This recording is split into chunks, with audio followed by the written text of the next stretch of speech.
सभी बहनों को राम राम। आज की कथा का शीर्षक है हार कर पाई बड़ी जीत।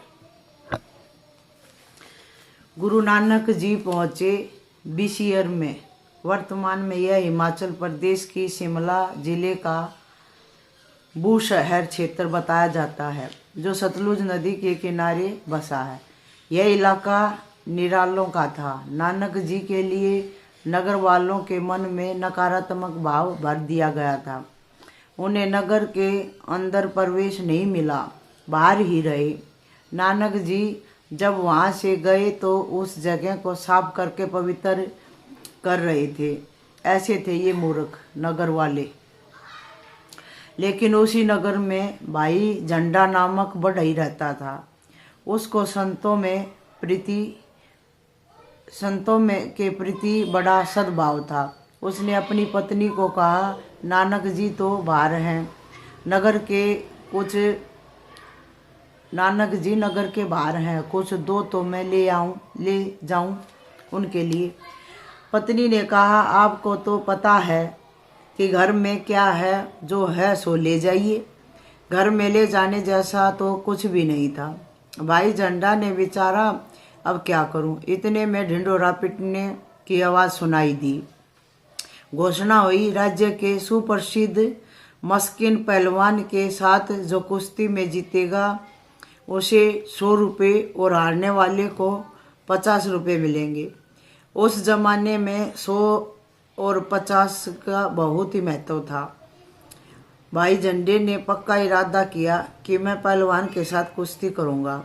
उसमें हार भी जाऊंगा तो 50 रुपये तो मिल ही जाएंगे। पहलवान के मुक्के लाते खा लूंगा, पर 50 रुपये से संत की सेवा हो जाएगी। देख लो। भाई झंडा ने वह ललकार सुनते ही प्रसिद्ध पहलवान के साथ कुश्ती लड़ने के लिए अपना नाम लिखवा दिया। कुश्ती का समय हुआ। मस्किन पहलवान ने भाई झंडा को देखा तो उसको हुआ कि पहलवानों में तो कभी देखा नहीं इसको मैंने। तो अलग ले जाकर पूछा, तू कितनी बार कुश्ती लड़ा है? भाई झंडा बोला, मैं कभी कुश्ती लड़ा ही नहीं हूँ। पहलवान मस्किन ने कहा, अरे ताज्जुब है, कुश्ती कभी लड़ा नहीं और सीधा मस्किन के साथ ही ललकार बोल दी। भाई झंडा ने कहा, मैं कुश्ती के लिए इसलिए आया हूँ कि बाबा नानक जी आए हुए हैं, उनके स्वागत के लिए सामग्री लानी है। कुश्ती लड़के हार जाऊंगा तो 50 रुपये तो मिल जाएंगे। मस्किन ने उसकी बात सुनी और भाई झंडा का दर्शन अथवा कुश्ती में स्पर्श हुआ या क्या हुआ भगवान जाने, पर उनका मन ऐसा बदला कि उसको हुआ कि मैं अपने शरीर को वाहवाही दिलाने के लिए कईयों को मारता पीटता हराता हूँ, अहम भरता हूँ। धनभागी तो यह है कि संत की सेवा के लिए हार और मार स्वीकार कर रहा है, बदनामी सह कर भी सेवा कर रहा है। मुझे धिक्कार है मस्किन, तुझे धिक्कार है। लोगों को मार पीट के सर्वश्रेष्ठ पहलवान बन के क्या पा लिया? अहंकार ही तो बढ़ाया है तूने। ओ मेरे रब, ओ मेरे मालिक, यह मैं क्या कर रहा हूँ? मेरे को पता नहीं। ओ मेरे रब, ओ मेरे मालिक, जानी जानहार, आप ही देखो मैं ये क्या कर रहा हूँ। मैंने तो अपना जीवन ऐसे ही खो दिया। भागु हो गुरु संतु मिलावा, प्रभु अविनाशी घर मही पाइया। जब पुण्यों का प्रभाव हुआ, अर्थात जब सौभाग्य जगा, तब संत गुरु का मिलाप हुआ और अब गुरुदेव की कृपा से अविनाशी प्रभु अंतकरण रूपी घर में प्राप्त हुआ है। मस्किन सोचता है, भाई झंडा तो अविनाशी परमात्मा को अपने हृदय रूपी घर में पाएगा और मैं इसको मार पीट के बड़ा पहलवान होऊंगा, 100 रुपये कमाऊंगा। लानत है ऐसी कमाई पे। मैं क्या करूंगा ऐसी कमाई का। भाई झंडा और पहलवान की कुश्ती चालू हो गई। पहलवान ने इधर उधर के थोड़े दाव पेच दिखाए और वह झंडा को जिताने के लिए पीठ के बल जा गिरा और झंडा उसकी छाती पर बैठ गया। भाई झंडा को 50 के बदले 100 रुपये मिल गए लेकिन उसकी जीत में मस्किन की बड़ी जीत रही। मस्किन ने गिरकर भी परम उठने का काम कर लिया। नानक जी के पास यह बात पहुंची और नानक जी को मस्किन के प्रति क्या आहोभाव आया। सुखी बसे मस्किन व आपू निवारी तले, बड़े बड़े अहंकार या नानक गरीबे गले। विनम्र स्वभाव वाला व्यक्ति अहम भाव दूर कर और विनीत रह के सुखी रहता है, पर बड़े बड़े अहंकारी मनुष्य अहंकार में ही गल जाते हैं। नानक जी ने मस्किन को अमर कर दिया, उस पर अपना हृदय उड़ेल दिया, मार मार के लोगों को सता सता के पहलवान बना था। लेकिन भाई झंडे का संग मिला और नानक जी जैसे संत की कृपा हुई तो वह अमर हो गया। नानक जी के लिए मूर्ख लोग तो कहते हैं उल्टा मार्ग दसेंदा जी। सूत्रों का कहना है कि मशीनरियों ने उल्टा मार्ग दसिंदा जी यह कुप्रचार फैलाया। सुखी बसे मस्किनिया कौन बोल रहा है मेरे प्यारे नानक देव। आपू निवारे तले, स्वयं ही अपने आप को अहम को तले में रख दिया और भाई झंडा को जीत दे दी। ओ पहलवान, तू नानक जी का प्यारा हो गया। धनभागी है तो नानक जी की ऐसी उदारता। कैसे कैसे पैदल यात्रा करके उन महापुरुषों ने लोक कल्याण किया।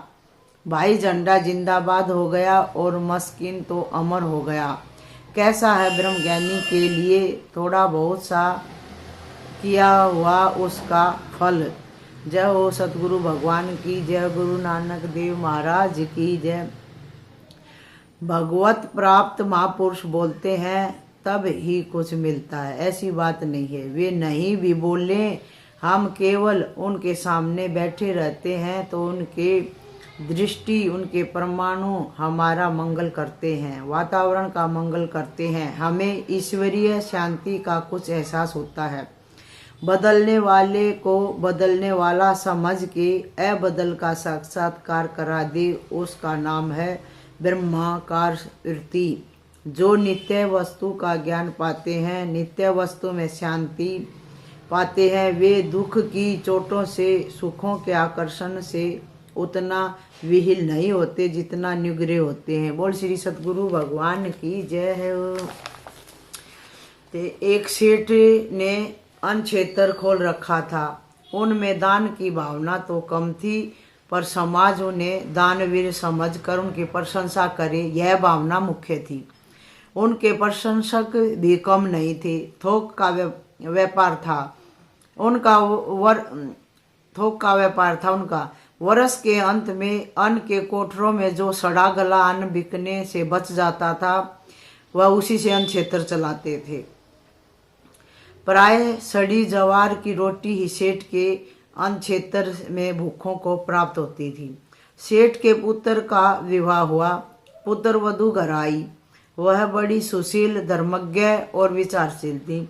उसे जब यह पता चला कि उसके ससुर द्वारा खोले गए अन्न क्षेत्र में सड़ी जवार की रोटी दी जाती है तो उसे बड़ा दुख हुआ। उसने भोजन बनाने की सारी जिम्मेवारी अपने ऊपर ले ली। पहले ही दिन उसने अन्न क्षेत्र से सड़ी जवार का आटा मंगवाकर एक रोटी बनाई और सेठ जब भोजन करने बैठे तो उनकी थाली में भोजन के साथ वह रोटी भी परोस दी। काली मोटी रोटी देखकर कौतूहलवश सेठ ने पहला गिलास उसी रोटी का मुख में डाला। गिलास मुख में जाते ही वे थू थू करने लगे और थूकते हुए बोले, बेटी घर में आटा तो बहुत है, यह तूने रोटी बनाने के लिए सड़ी जवार का आटा कहाँ से मंगवाया है? पुत्र वधू बोली, पिताजी यह आटा परलोक से मंगवाया है। ससुर बोले, बेटी ये तू क्या बोल रही है, मैं समझा नहीं। पिताजी जो दान पुण्य हमने पिछले जन्म में किया वही कमाई अब हम खा रहे हैं और जो हम इस जन्म में करेंगे वही हमें परलोक में मिलेगा। हमारे अन्न क्षेत्र में इसी आटे की रोटी गरीबों को दी जाती है। परलोक में हमें केवल इसी आटे की रोटी पर रहना है। इसलिए मैंने सोचा कि अभी से हमें इसे खाने का अभ्यास हो जाएगा और वहां पर हमें कष्ट नहीं होगा। सेठ को अपनी गलती का एहसास हुआ। उन्होंने अपनी पुत्र वधू से क्षमा मांगी और अन्न क्षेत्र का सड़ा आटा उसी दिन फेंकवा दिया। तब से अन्न क्षेत्र में गरीबों व भूखों को अच्छे आटे की रोटी मिलने लगी। आप दान तो करो, लेकिन दान ऐसा हो कि जिससे दूसरे का मंगल ही मंगल हो। जितना आप मंगल की भावना से दान करते हो, उतना दान लेने वाले का भी भला होता है। साथ ही आपका भी इहलोक और परलोक सुधर जाता है।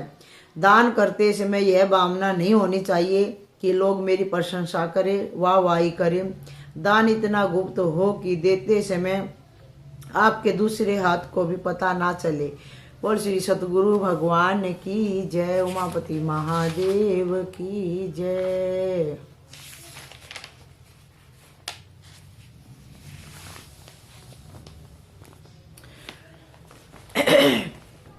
महात्मा गांधी की कथा आ रही है।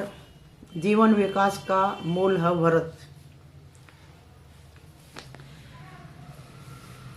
ये महात्मा गांधी के जीवन में कई व्रतों का निश्चय था।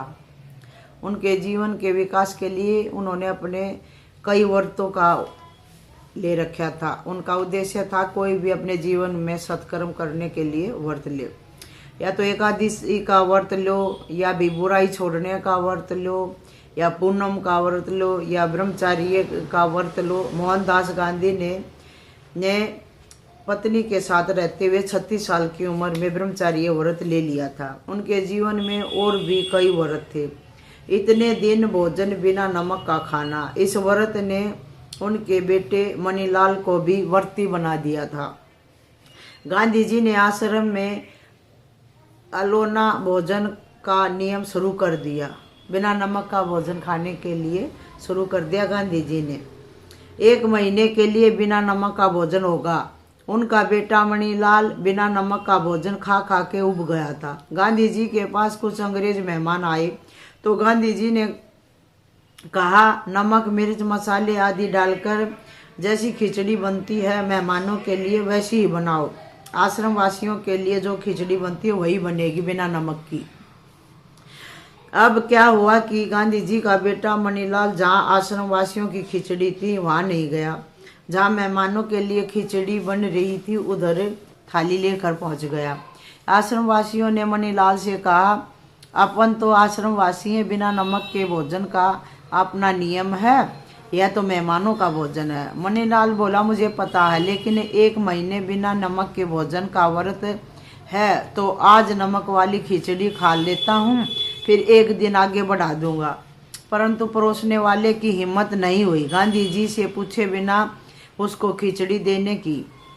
उसने कहा, ठहरो मैं पूछ के आता हूँ। गांधी जी आ गए परोसने वाले की जगह पर और बेटे को खिचड़ी तो परोस दी, किंतु बेटा खिचड़ी की थाली उठा कर ले जाए उसके पहले गांधी जी ने अपना कान पकड़ के अपने को थप्पड़ मारने शुरू कर दिए। जहाँ खाना परोस रहा था उसकी जगह महात्मा गांधी आके न परोसने लगे तो कान पकड़ के अपने थप्पड़ मारे। जरूर मैंने भी व्रत त्यागी रहा होऊंगा, मैंने भी व्रत भंग किया होगा, मैं भी जीव का गुलाम रहा होऊंगा, इसलिए मेरा बेटा इतना नालायक हो गया कि जरा सा नमक भी नहीं छोड़ सकता। एक दिन तो पूरा शरीर छोड़ना पड़ेगा, पूरे रिश्ते नाते छोड़ने पड़ेंगे। यह एक छोटी सी चीज़ छोड़ने के नियम में फिसल रहा है तो जरूर मेरी कमजोरी होगी। अब उनका बेटा नमक वाली खिचड़ी क्या खाएगा?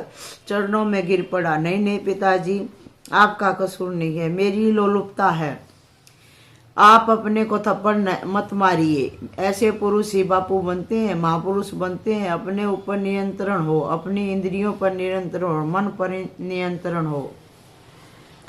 हल्का भोजन करने से शरीर में स्थूलता कम होती है, मन भी सूक्ष्म होता है। सूक्ष्म मन प्रसन्नता का द्योतक है। भ्रकुटी में तिलक करने से ज्ञान शक्ति का विकास होता है। जो बलवान होते हुए भी क्षमावान हैं जो गरीब होते हुए भी सत्कर्म और दान करता है, जो बाल्यकाल से ही भगवान का भजन करता है, जो सतगुरु का सत्संग सानिध्य लेता है, भगवान उसको जल्दी मिलते हैं। बुलंद हो हौसला तो मुट्ठी में हर मुकाम है, मुश्किलें और मुसीबतें तो जिंदगी में आम है। जिंदा हो अतः ताकत रखो लहरों के खिलाफ तैरने की, लहरों के साथ बहना तो लाशों का काम है। बोल सतगुरु भगवान की जय, उमापति महादेव की जय।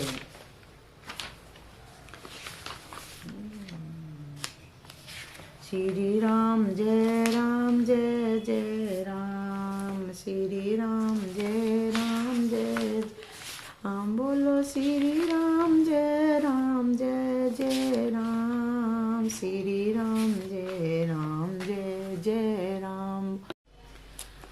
एक बार चैतन्य महाप्रभु ने अपने रघुनाथ नाम के भगत से कहा, तो चिंता मत कर, मेरी शरण में आ गया है तो मेरी कृपा से जरूर ईश्वर को उपलब्ध होगा, जरूर ईश्वर को पा जाएगा। रघुनाथ हंसने लगे और बोले, महाराज आप कैसी छलावे की बातें करते हो, आपकी कृपा से अब भी मुझे क्या कमी है। आप कौन से ईश्वर की बात कर रहे हो, आप कौन से ईश्वर से मिला देंगे मुझे। जिसको मिलना हो आप उसे ईश्वर से मिलाते रहिए, मुझे तो मेरा ईश्वर मिल गया है, आप ही मेरे ईश्वर हो। चैतन्य महाप्रभु ने रघुनाथ जी को अपने हृदय से लगा लिया और उनके अंतस्य में आत्मज्ञान की ज्योति जगा दी।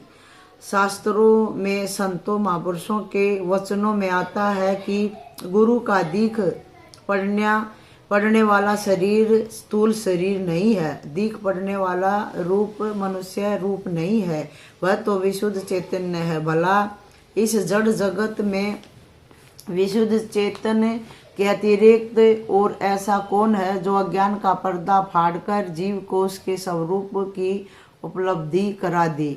यदि तुम अपनी दिव्यता को जगाना चाहते हो तो सब और विद्यमान संपूर्ण दिव्यता को आदर्श चैतन्य के दृश्य के रूप में लीला विलास को मैं यह गुरु पूजा ही कर रहा हूँ, इस सूक्ष्म समझ से अथवा ज्ञान दृष्टि से देखो। इस प्रकार सब एक बन जाएगा और सर्वोच्च अद्वैत ज्ञान प्राप्त होगा।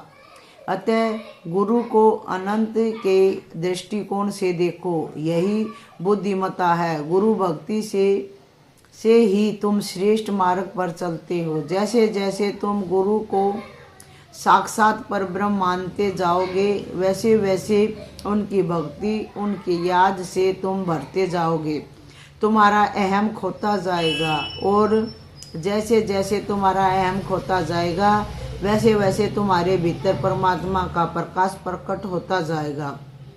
तुम गुरु को साक्षात परमात्मा मानोगे तो उनकी आज्ञा और प्रसन्नता तुम्हारे लिए सर्वोपरि होगी। उनके वचन ही तुम्हारे लिए वेद वाक्य होंगे, उनकी प्रसन्नता ही तुम्हारे लिए मोक्ष होगी।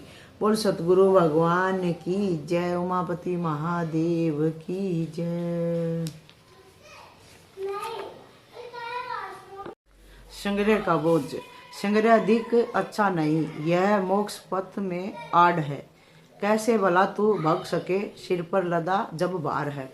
जीवन में संग्रह यदि अधिक होता है तो परमात्म प्राप्ति का पथ कठिन हो जाता है। कि सेठ किन्हीं संत के चरणों में आकर कहने लगे, एक सेठ किन्हीं संत के चरणों में आकर कहने लगे, क्या कहने लगे, बाबा जी मुझे कैसे भी करके शांति प्रदान कीजिए। संत तो दयालु होते हैं, कृपा निधान होते हैं। उन आत्मा रामी संत ने कहा, शांति तो तुम्हारा स्वभाव है, शीतलता तो तुम्हारा स्वभाव है। सेठ बोले, नहीं बाबा जी मैं बहुत दुखी हूँ, यद्यपि ऐहिक संपत्ति तो मेरे पास बहुत है, किंतु भीतर कोई शांति नहीं है, कोई तसल्ली नहीं है। ऐसा कहकर उन्होंने अपने सब दुख सुना दिए। बाबा ने देखा कि यह तो भीतर से बहुत बीमार है, क्या किया जाए। फिर कुछ सोचकर बाबा ने कहा, यदि परमात्मा का दर्शन करना है सुख पाना है, शांति पानी है तो कल मेरे साथ घूमने चलना। सेठ बोला ठीक है बाबा जी, संतों के साथ तो एक पग चलना भी अच्छा है, मेरे बहुत सौभाग्य होंगे, मैं अवश्य आपके साथ चलूँगा।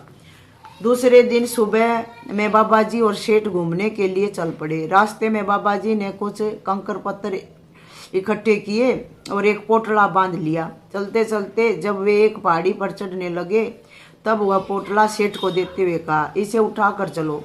सेठ ने पोटला सिर पर ले लिया और चलने लगे। पत्थरों का पोटला भारी था और सेठ को चलने का अभ्यास भी नहीं था।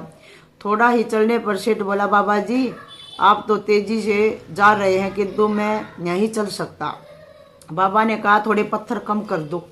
सेठ ने थोड़े पत्थर कम कर दिए और पहाड़ी पर चढ़ने लगे। थोड़ी दूर चलने पर पुनः सेठ थक गए और बोला, बाबा जी अब भी बोझा लग रहा है।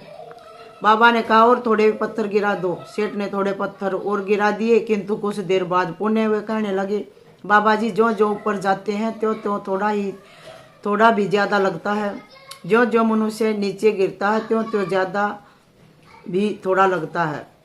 जितना जितना व्यक्ति नीचे के केंद्रों में होता है, हल्की बुद्धि में होता है, उतना उतना उसके पास बहुत सामग्री होते हुए भी असंतोष रहता है।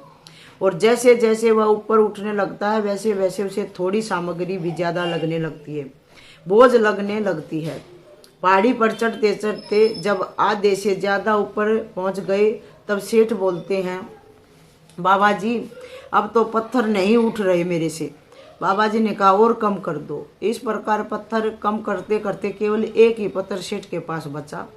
आखिरकार जब शिखर के करीब पहुंचने लगे तो एक छोटा सा पत्थर भी भारी लगने लगा। तब बाबा जी बोले, इसे भी फेंक दो। सेठ ने पत्थर फेंक दिया और बोले, हाँ अब हल्का हो गया। फिर वे जल्दी ही शिखर तक पहुंच गए। बाबा जी ने शिखर पर पहुंचकर कहा, बस जैसे जैसे तुम इन पत्थरों को फेंक के हल्के होते गए और शिखर तक पहुंच गए, ऐसे ही यदि शांति तक पहुंचना है, परम सुख तक पहुंचना है तो संपत्ति का कितने प्रतिशत था ना तो छोड़ दो। इच्छा वासनाओं को मेरे तेरे का जैसे जैसे छोड़ते जाओगे वैसे वैसे ही तुम हल्के होते जाओगे और अंत में परमात्मा प्राप्ति रूपी शिखर तक पहुंच जाओगे, परमात्मा के द्वार तक पहुंच जाओगे। जैसे छोटी मछली को बड़ी मछली खा जाती है और अंत में बड़ी मछली भी तो मर ही जाती है, ऐसे ही छोटी अपेक्षाओं को खा डालने के लिए ईश्वर प्राप्ति की इच्छा रखनी पड़ती है। दूसरी सारी इच्छाओं को स्वाहा करने के लिए भगवत प्राप्ति की तीव्र इच्छा जगाओ, बाद में वह भी हट जाएगी और निर्वासनिक अपने आत्म स्वरूप का ज्ञान हो जाएगा। बोल श्री सतगुरु भगवान की जय।